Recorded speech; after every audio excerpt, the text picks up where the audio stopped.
La série Lost Canvas n'a pas rencontré le succès escompté via son adaptation animée auprès de la TMS, aussi injuste que bénéfique pour la Toei Animation qui s'en va récupérer une licence qui lui avait fait faux bond. C'est dans un contexte de récupération que voit ainsi le jour Saint Seiya Omega.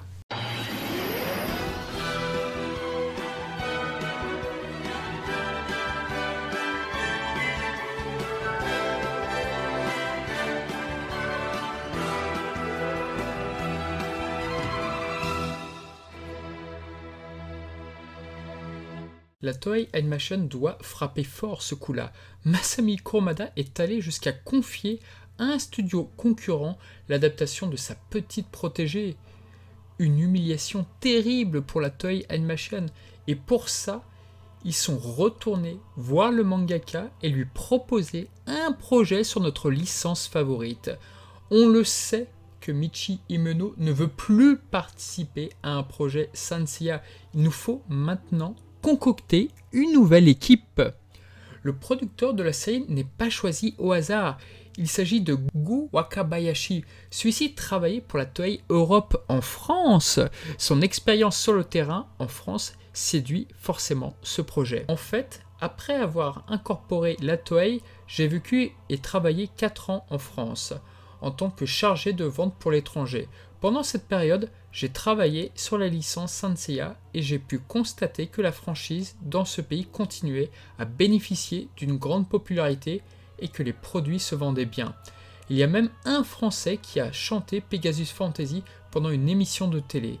J'ai fini par rentrer au pays lorsque j'ai incorporé le département de coordination des projets. Après un certain temps passé sur Toriko, on m'a proposé la proposition de producteur sur Saint Seiya Omega.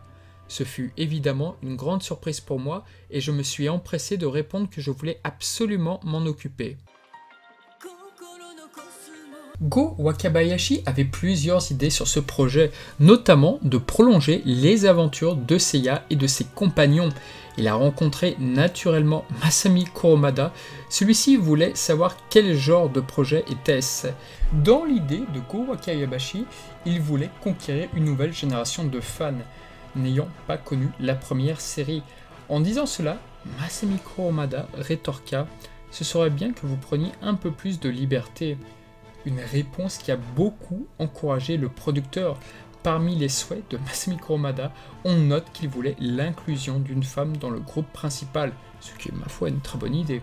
Concernant le caractère design, celui-ci est confié à Yoshihiko Umakochi, un homme relativement inspiré par Shingo Araki dans son style.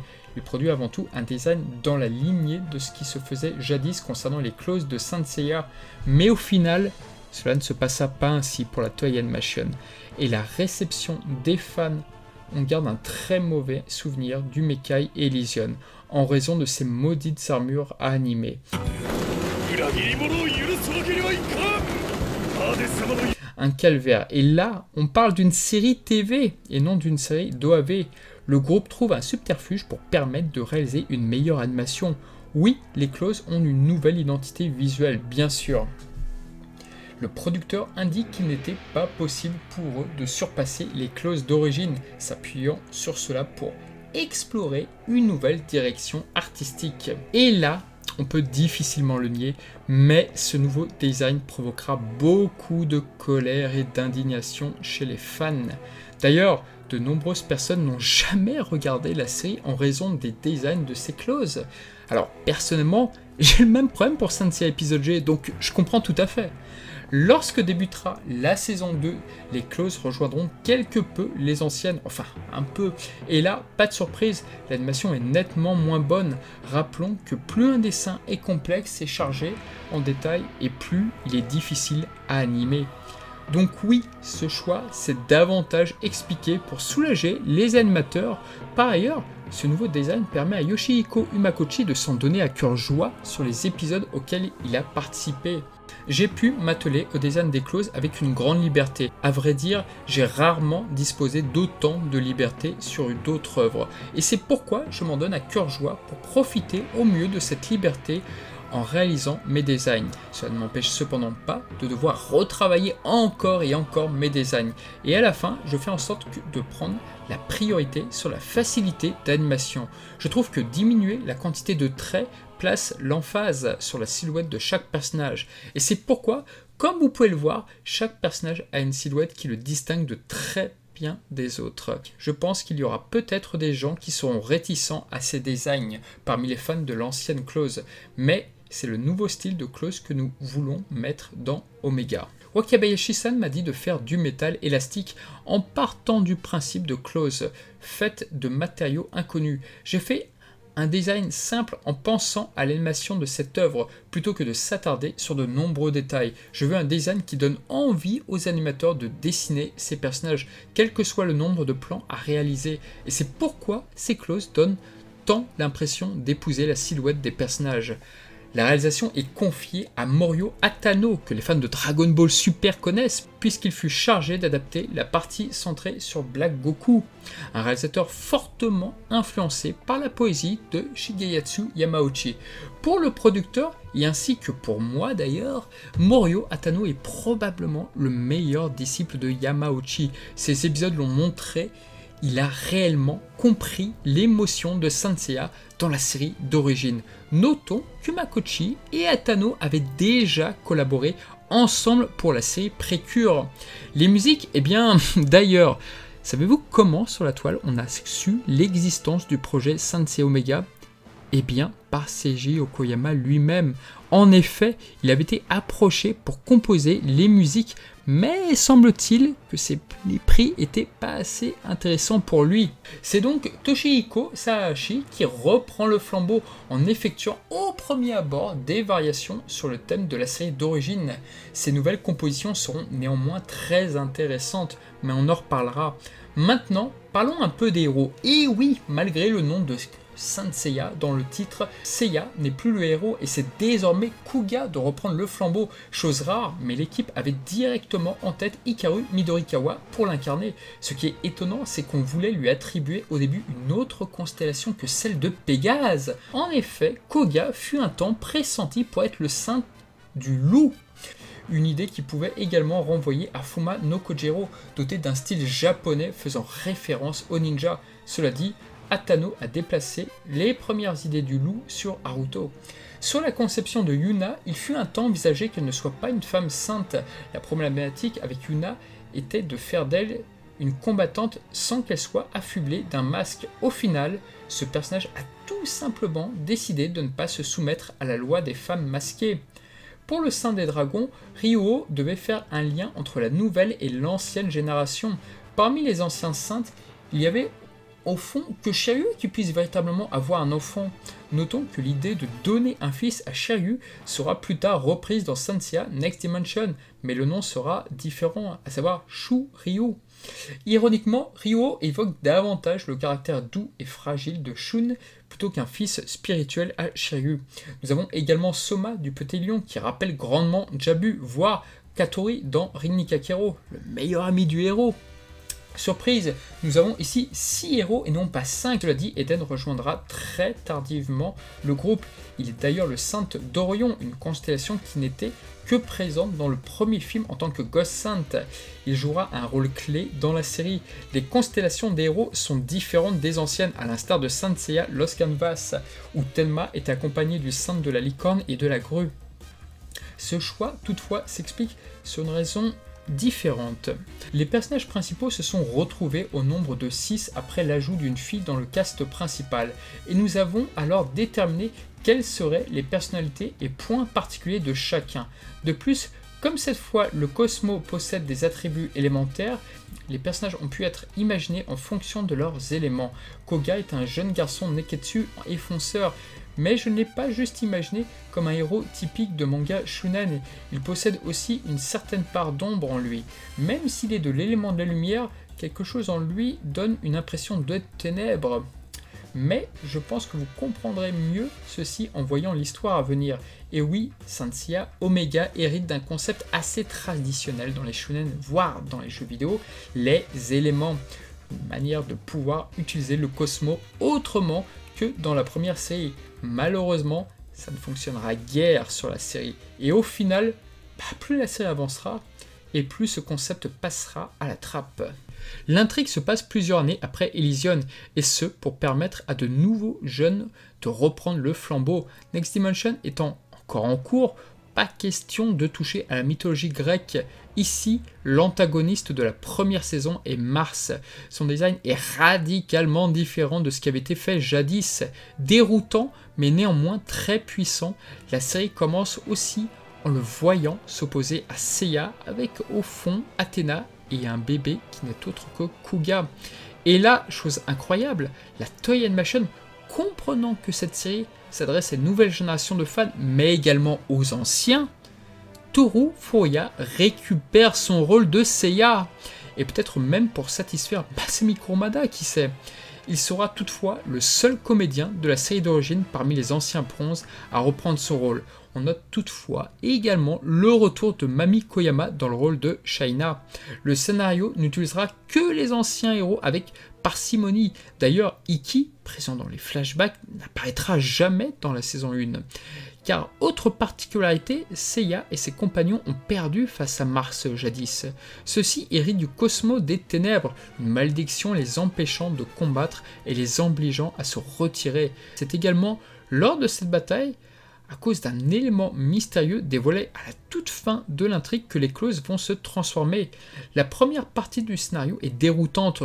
Outre son très bon premier épisode qui présente Kuga, le nouveau saint de Pégase, voyant Saori se faire kidnapper, l'anime reprend quelques codes de la licence populaire. On note que désormais les apprentis vont désormais à l'école pour devenir des saintes sous la tutelle de Jeki, l'ancien bronze de la Grande Ourse. Palestre est inspiré du mont Saint-Michel. Yuna nous apprend que désormais les saintes subissent un entraînement classique avec un maître, récupèrent une clause, puis ils sont envoyés à Palestre pour ainsi achever la formation. On peut donc parler d'une école de saintes, ou une école de chevaliers.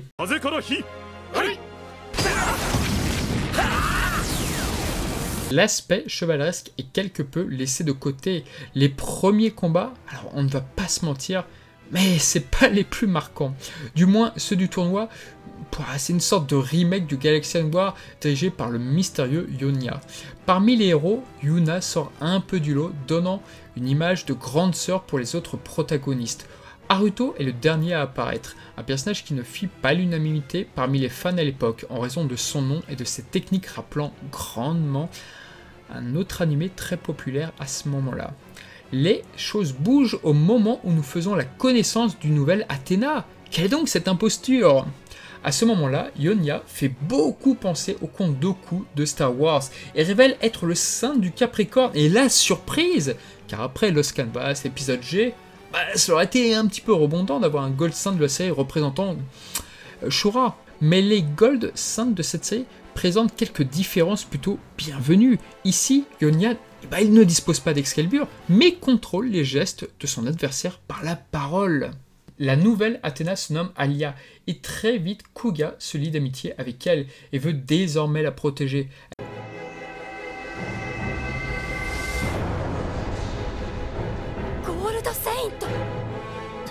En tentant de la secourir, les saintes font face au Gold Saint du Lion, l'imperturbable Myken. L'affrontement est classe et les bronzes sont démunis. Si effectivement Aeolia était le premier à dégainer dans la série d'origine, parmi les saintes de son rang, l'épisode ici est suffisamment différent pour ne pas nous faire penser à un Seiya Shaina versus Aeolia. Les bronzes parviennent à s'échapper grâce à Seiya. Sonia du Frelon est chargée de les retrouver. Il s'agit là d'une des plus puissantes forces à la main de Mars. Pouvant d'abord rappeler Shaina à première vue, le personnage prend toutefois des distances avec le personnage de Shaina, tant son traitement est très différent et surtout très tragique.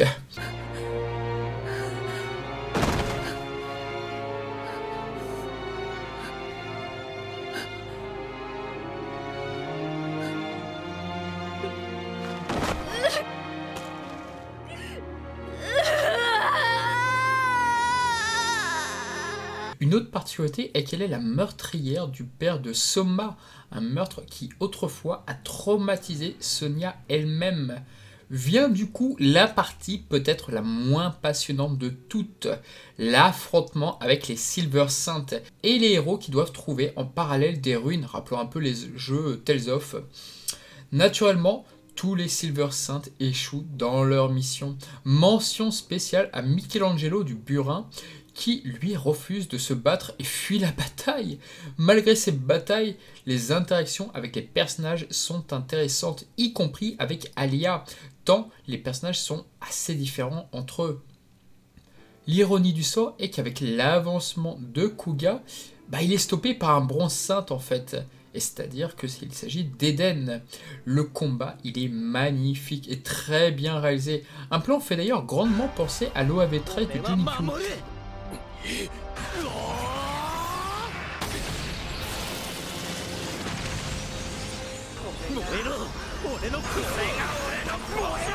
Et là, Koga est vaincu pour la première fois de sa vie. Il reprend davantage courage grâce à Yuna. Eden est retrouvé dans les vestiges de la foudre. Il y a pas mal de petits indices sur ce qui va se passer, donc avec la nouvelle bataille de Junikyu, et parmi eux, il y a effectivement la tête de Gorgon. Et alors là, il n'existe aucune source officielle qui donne une explication quant au sens de cette tête qui apparaît dans le temple. Cependant, plusieurs hypothèses peuvent être émises. Il pouvait s'agir d'une référence à la tête de la Méduse qui, lorsqu'elle fut tranchée par Persée dans la mythologie grecque, elle donna naissance à Pégase. Ainsi, ce serait une évocation du côté sombre de Pégase, Kuga en l'occurrence, qui est destiné à basculer dans les ténèbres. Une autre hypothèse est que dans la Divine Comédie, Dante, qui a servi de modèle pour les enfers décrits par Masami Kurumada, les 5 premiers cercles infernaux sont séparés des 4 derniers par la porte de la cité de Dite, signifiant qu'à partir de là, les pécheurs emprisonnés révèlent de fautes bien plus lourdes. À cette porte se trouve justement l'Argorgone Méduse. Ainsi, cette référence dans Sensei Omega pourrait signifier qu'à partir d'ici, l'histoire entre dans son stade le plus sombre. Au final, Mars intervient pour mettre fin à cet arc. Et alors là...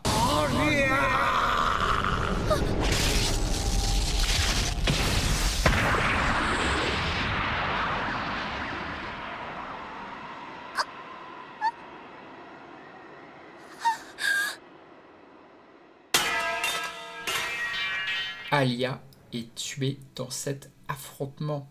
La scène est violente et surtout, personne ne l'a vu venir. Aucun indice, rien. La scène est belle et émouvante.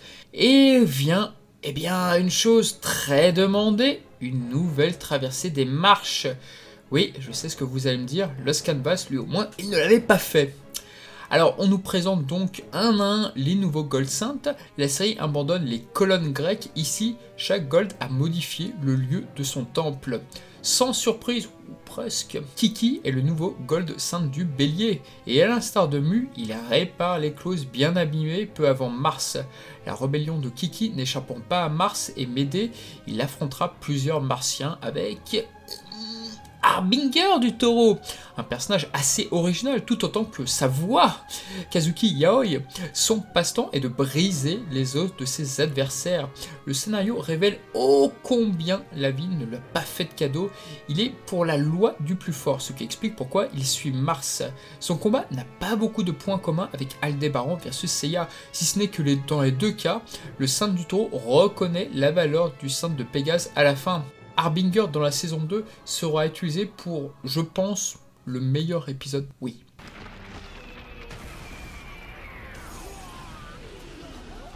Paradoxe des Gémeaux, une ancienne fan de Shiryu, et oui, le Saint des Gémeaux est devenu une femme. Et à l'instar de Broly dans Dragon Ball Super, via Kel, elles sont toutes les deux doublées par Yukana. Le combat est intéressant, toutefois, le changement de sexe n'est vraiment pas du tout passé auprès de beaucoup. C'est que l'entre de la maison ce qu'il en est advenu.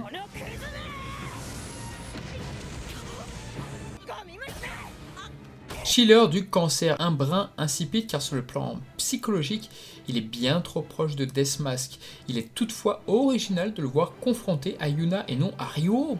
L'anime serait même tombé dans la facilité en le faisant confronter Yuna à Paradox d'ailleurs.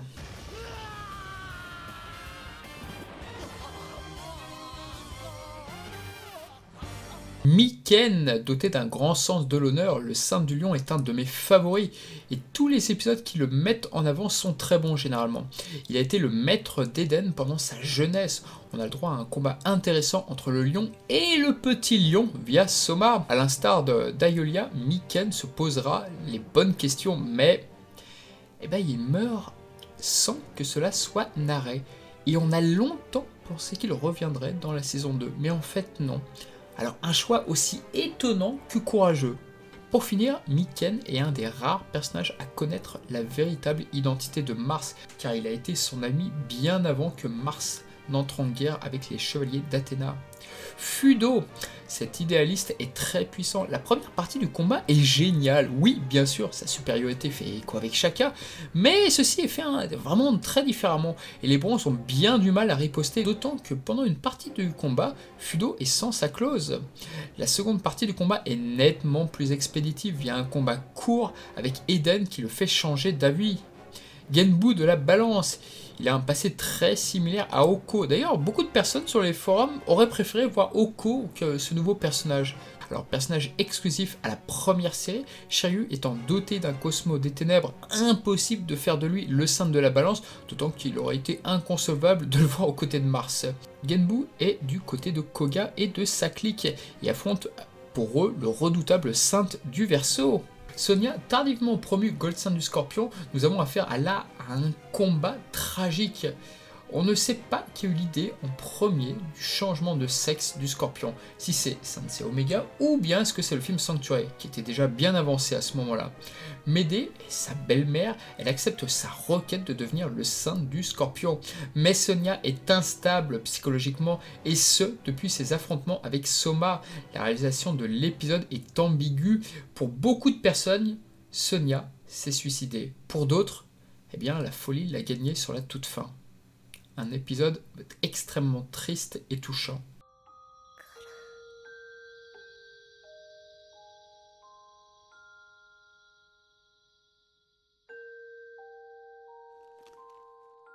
Tokisada apparu assez tôt lors d'un flashback car intimement lié à Haruto, il a en effet tué Yoshitomi, l'ancien saint du loup et ami d'Haruto, qu'il considère comme son frère.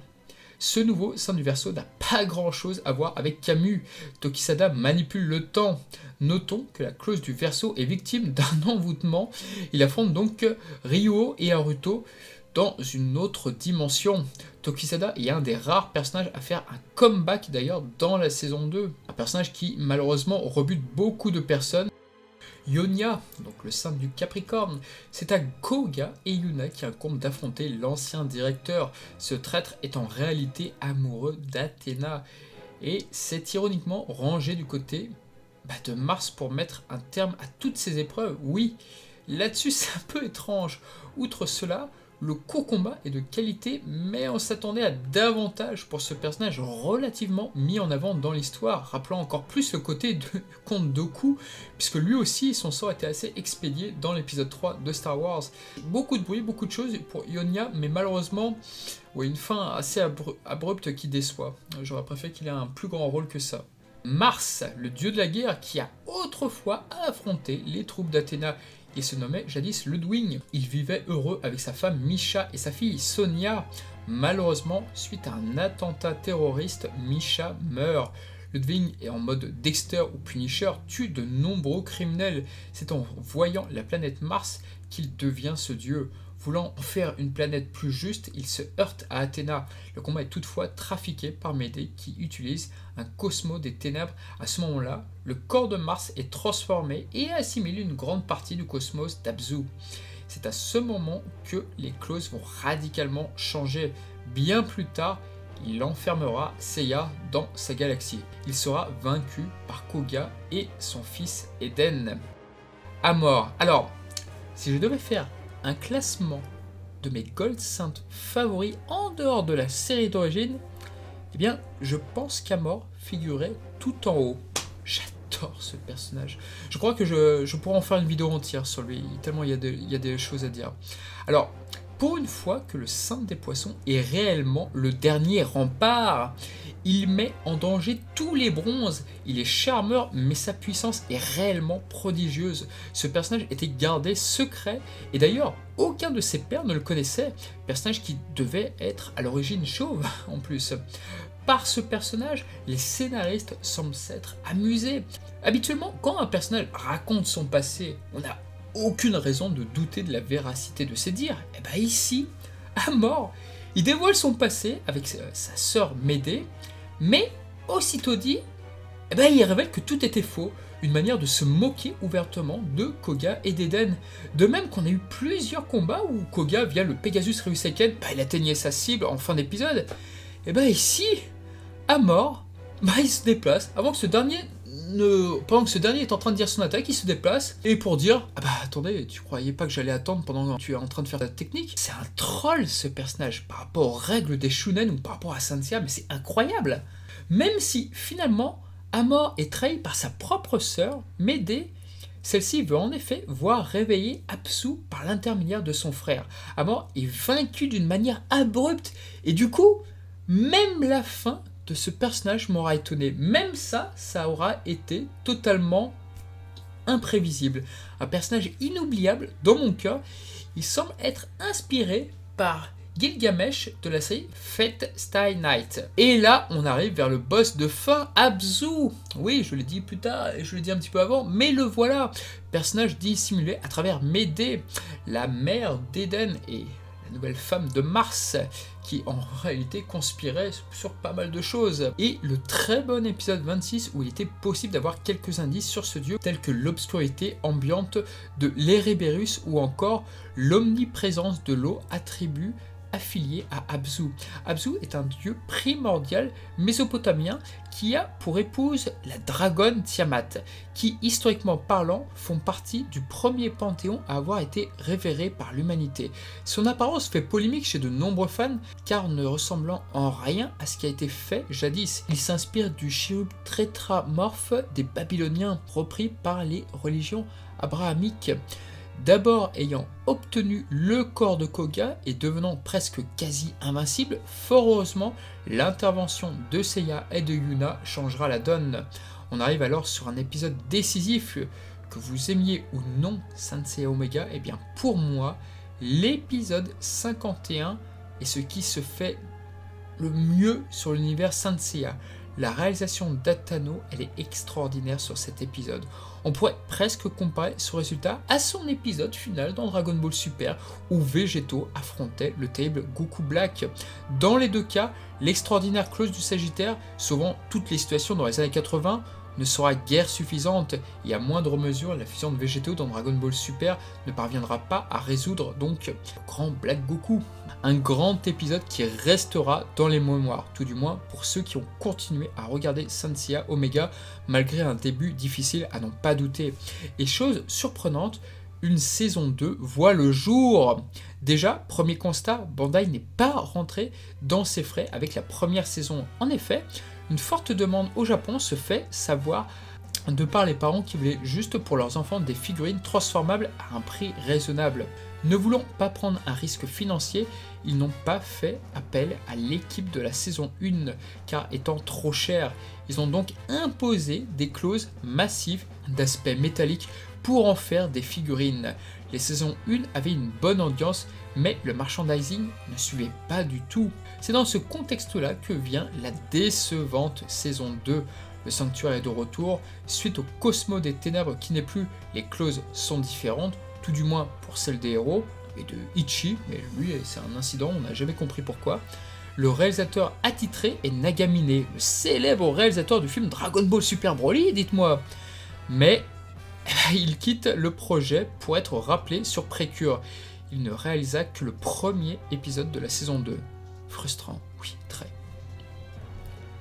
Ici, ce sont les Paillazites les ennemis. premiers adversaires ne venant pas de la planète Terre. La déesse Paias est incarnée par l'inoubliable Hiromitsuru, Seiya faisant preuve de compassion à son égard. Il ne parviendra pas à la tuer. Cet échec provoquera donc la nouvelle guerre. L'armée de Paias est composée donc de Paiasites. Ceux-ci sont rangés par différents rangs, à l'instar des saints d'Athéna où tu as bronze, silver, gold. Les protections ici se nomment les chronotectors, tout du moins en japonais.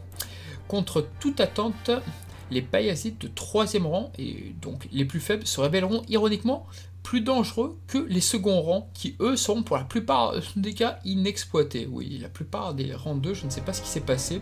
Comme ils étaient un petit peu réservés avec les Gold Saints et qu'on voulait les voir un petit peu briller, bah du coup les personnages de rang 2, ils sont très vite disqualifiés et c'en est insupportable. Hai hai, sokomade.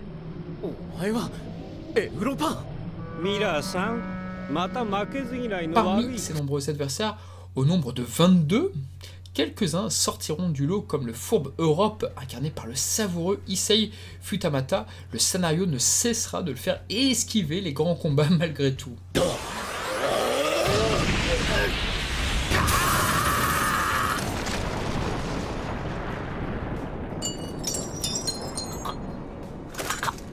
Mila est un personnage intéressant, puisque se battant avant tout sans son chronotector. Hélas, lui comme Europe seront sous-exploités à la fin de l'anime. Et fait rare, leur armure évolue sous cette apparence. Et on pourrait peut-être, c'est peut-être un clin d'œil d'ailleurs à Hypnos et Thanos, mais les scénaristes, comme je le dis, l'indiquent malheureusement, se sont très vite désintéressés d'eux, leur mort est très bâclée. Bien sûr, nous avons 4 rois de rang 1. Les deux premiers sont assez décevants. Quant à Hyperion, on sent une relative différence de niveau. Il s'agira d'ailleurs du seul combat de Fudo, car à l'instar de Shaka dans le Mekai, les scénaristes ne savent guère l'utiliser, le pauvre Fudo. Donc du coup, il y a très peu d'interactions dans la saison 2. Et c'est d'ailleurs un des problèmes de cette saison. Il y a beaucoup trop de personnages à exploiter parmi les héros, et c'est sans nul doute une des raisons pourquoi il y a tant d'adversaires chez Paias. Bon, ça pour le coup c'est une bonne chose. Déjà, il y a 6 héros, et il y a les quelques golds, il y a Seiya et sa bande, donc les anciens bronzes. Bref, c'est très difficile sur le papier de tous les exploiter. Forcément, on a des loupés, et le plus gros d'entre eux, c'est Yuna. Elle est quasi inexistante sur cette seconde saison. Elle qui détenait un rôle clé dans la première saison, qui n'a quasiment plus aucune interaction individuelle, c'est rageant. Et j'en profite pour souligner que c'est la première fois que dans le Saint Seiya univers qu'on a les soldats basiques de Paias, c'est-à-dire que les petits soldats à la Pietà qui ne sont ni rang 2, ni rang 3, ni rang 1, qu'est-ce qu'ils sont mis en avant, mais on n'a jamais vu ça. Là, pour le coup, on aurait pu faire un Saint Seiya Omega Musou, parce que là, il y avait matière de faire quelque chose d'extrêmement fidèle. Je suis désolé, mais les soldats chez Poséidon, des marineurs, les soldats squelettes dans Hades, on n'a jamais vu ça. Ils sont ultra surexploités, ces mecs-là. Ensuite, nous avons des évolutions constantes des clauses de Koga et de ses amis. Alors, je sais que pour beaucoup d'entre vous, vous n'aimez pas les clauses de la saison 1, mais alors moi je suis désolé, mais de mon côté, j'ai davantage du mal avec ces clauses-là. Bandai veut absolument rendre le plus interactif possible les clauses. Alors, si dans la série d'origine, on pouvait avoir ce problème avec les styles saintes, ici, ce sont carrément les héros. Et ironie du sort, ces mid-clauses ne fonctionneront pas. Trop cher et réservé à des collectionneurs adultes. Ceux-là même qui bouderont la série car trop différente du Saint Seiya d'origine à leurs yeux. En parlant des styles saintes, ceux-ci reviennent. Et oui, les styles saintes, on avait vu avec la vidéo dont je vous renvoie, que Takao Koyama, le scénariste de la première série Saint Seiya, avait désavoué les styles saintes. Ils étaient partis à la retraite. On ne savait pas ce qu'ils devenaient. Eh bien, la Toei Animation va les réutiliser, mais de manière intéressante, parce qu'effectivement, il y a eu beaucoup de blessés, beaucoup de morts dans la première saison 1. Donc, quoi de mieux que d'utiliser les styles saints pour justement booster le nombre de soldats chez Athéna. Par ailleurs, les styles saints permettent de tricher entre guillemets pour Ban et Nachi, donc les anciens détenteurs des bronzes, donc du loup et du petit lion. C'est parfait, parce qu'on peut les réémettre, et comme ça, il n'y a pas d'objection. On a donné cette armure à l'autre, et les styles saints permettent également d'élaborer donc de nouvelles compositions, et de revoir, à titre exceptionnel, tous les anciens bronzes.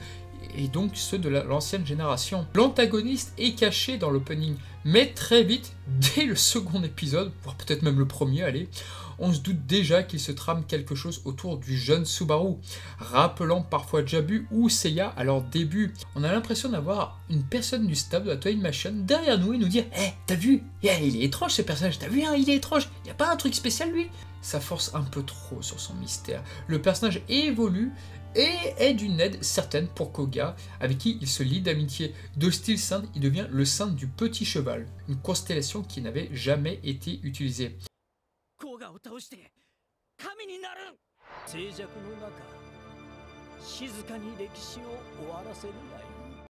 On peut saluer là le remarquable Yu Mitsushima, la voix emblématique de Misty, puis de Sid et de Bud. Il maquille sa voix à la perfection concernant Subaru et Saturne, qui est d'ailleurs prononcé d'une manière à faire penser à Satan, mais quand on y réfléchit bien, c'est juste la prononciation normale de Saturne en japonais. Malgré le fait qu'il s'agissait d'un secret de Polichinelle, la réalisation du passage où Subaru révèle son identité est excellente. Le personnage est ambigu, mais dégage très clairement un caractère divin, et son armure est de toute beauté.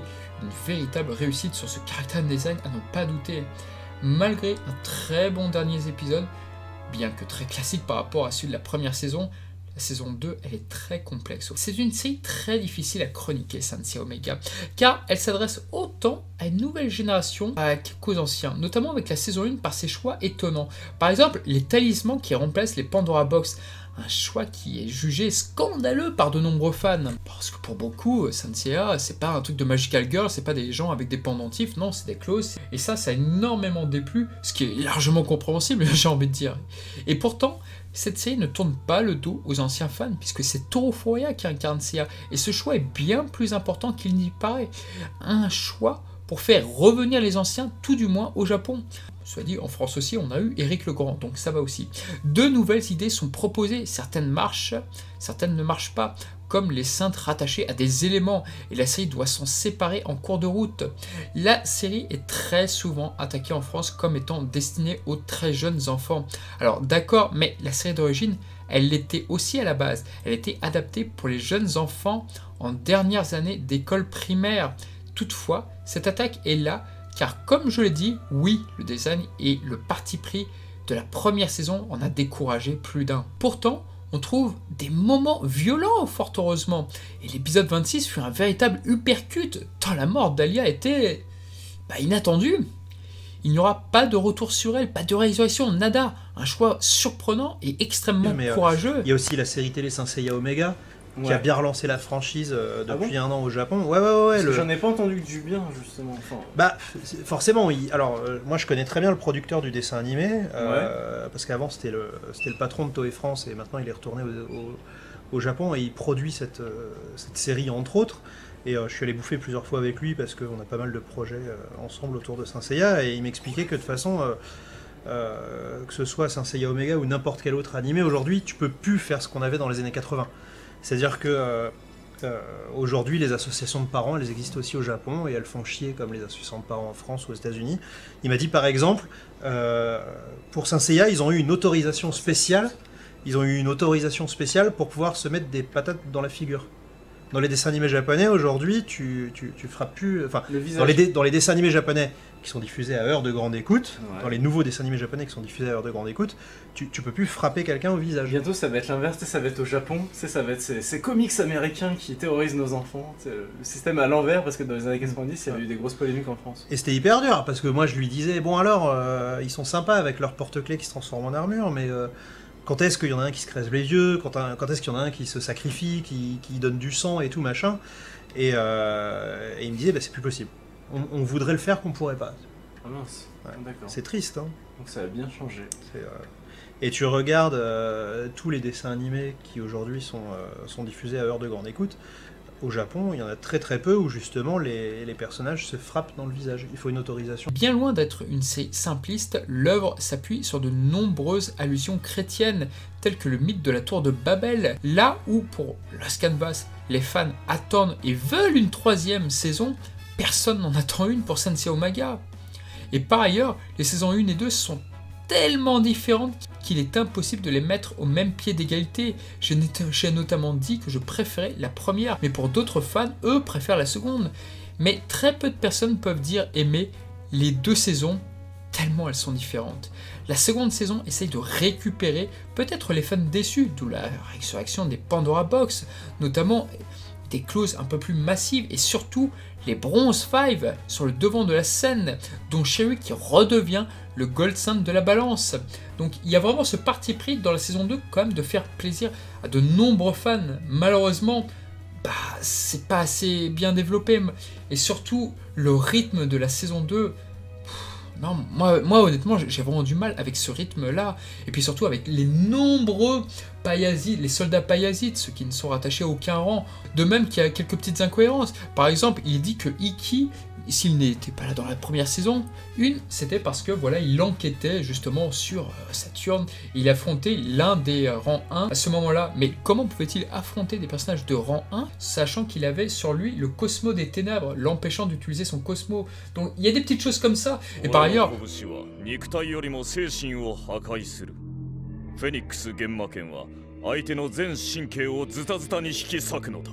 Alors, on va se mettre d'accord là-dessus. Ikki, pour moi, la plus mauvaise voix qu'il a eue de toute sa vie. Autant j'aimais bien la voix du Mekai, je trouve que c'était l'une des seules qui était d'ailleurs bonne parmi les nouveaux bronzes. Mais alors, la nouvelle voix d'Ikki dans Saint-Seiya Omega, c'est une caricature, c'est pas possible. De même que son petit combat avec Mila, on a l'impression qu'il y avait un cahier des charges. Bon, bah alors, Ikki, l'illusion du phénix, machin, tu tapotes tout ça, mais c'est fait avec aucune originalité.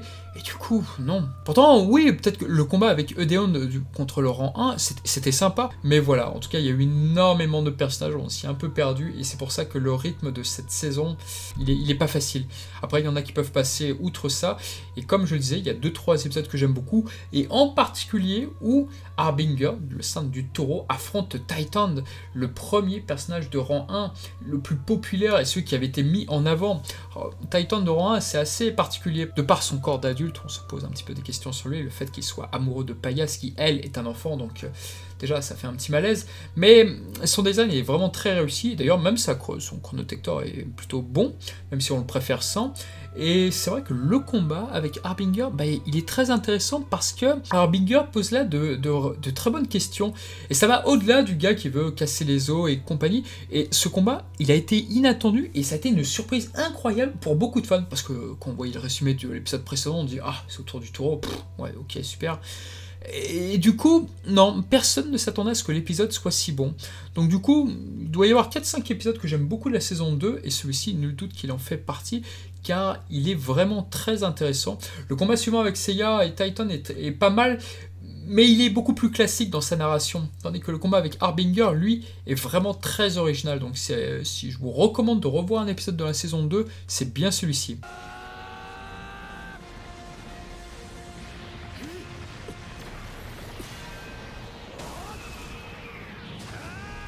Je vous ai dit qu'en 1 et 2, c'est impossible de ne pas les aimer de bout en bout parce qu'elles sont tellement différentes.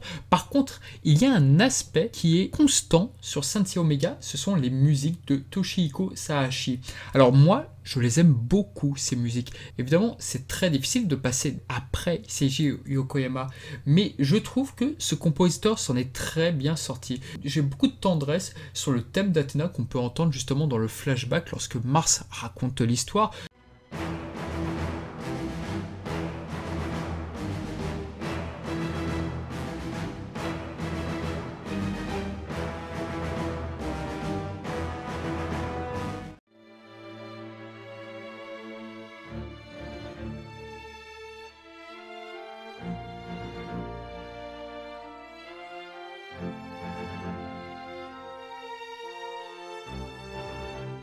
Bien avant cela, il y avait quelques thèmes héroïques que j'aimais bien. Et dans la saison 2, tu as le thème des Payazites, et qui, ironiquement, je trouve que ce morceau fait très Seiji Yokoyama, justement, cet air. Et je l'ai écouté des milliards de fois, ce thème. Je l'aime énormément.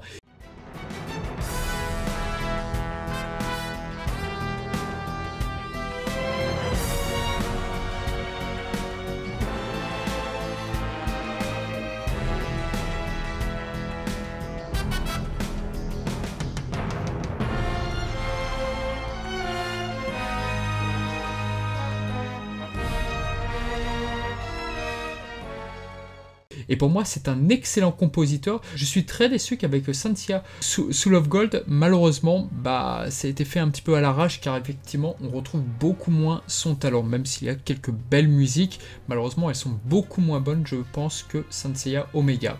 Voilà, donc pour moi c'était un point qui méritait d'être cité. Saint Seiya Omega est une série extrêmement difficile à chroniquer, parce que d'un côté, tu as des personnes à l'intérieur du staff qui ont essayé de faire plaisir aux anciens fans, notamment le retour de Toru Furuya, qui est plus important qu'il n'y paraît, mais d'un côté, ils ont fait venir de nouvelles idées, et dans ces nouvelles idées, la plupart n'ont pas été acceptées par la majorité des fans. Aujourd'hui, quand tu penses à Saint Seiya Omega, quand tu penses au talisman, ça fait Magical Girl, c'est pas du tout l'esprit chevaleresque de Saint Seiya, pas plus que les armures. Oui, car les designs, les armures, ce n'est pas du tout passé, je le vois chaque jour dans les communautés de fans, on est quelques rares fans, au final, à aimer encore aujourd'hui peut-être un petit peu Saint Seiya Omega, tout du moins, moi en ce qui me concerne, la saison 1, c'est une série qui, sur la durée, malheureusement, n'a pas marché. Les audiences étaient plutôt bonnes, en tous les cas, à l'époque, mais aujourd'hui, Saint Seiya Omega est devenue une série, entre guillemets, oubliable. Certains ont passé un bon moment, mais la plupart sont passés soit à autre chose, soit alors se sont rendus compte que non, finalement, la série, ça n'allait pas, et elle n'est pas très appréciée aujourd'hui sur les réseaux sociaux, contrairement à Lost Canvas. Voilà, donc c'est vraiment une série qui a été fortement incomprise.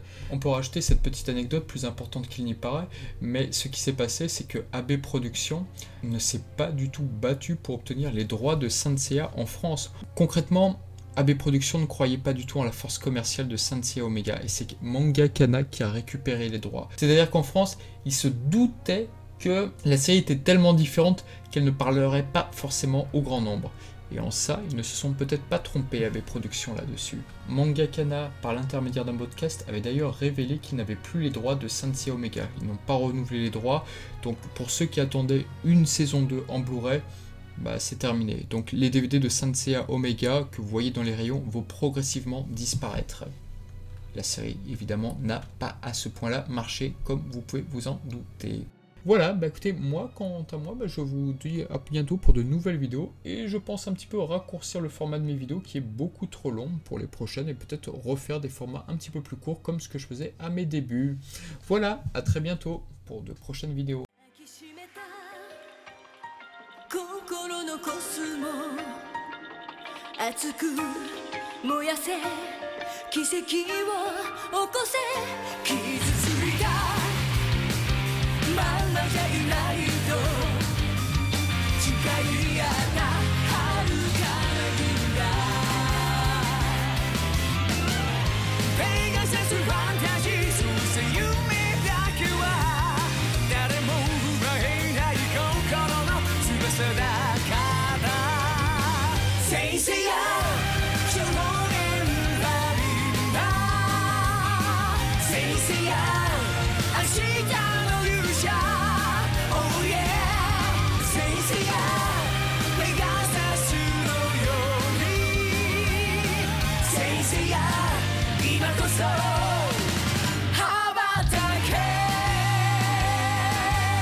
En voyant donc le début de la série, nous constatons qu'il y a donc Seiya et Athéna et cet étrange bébé.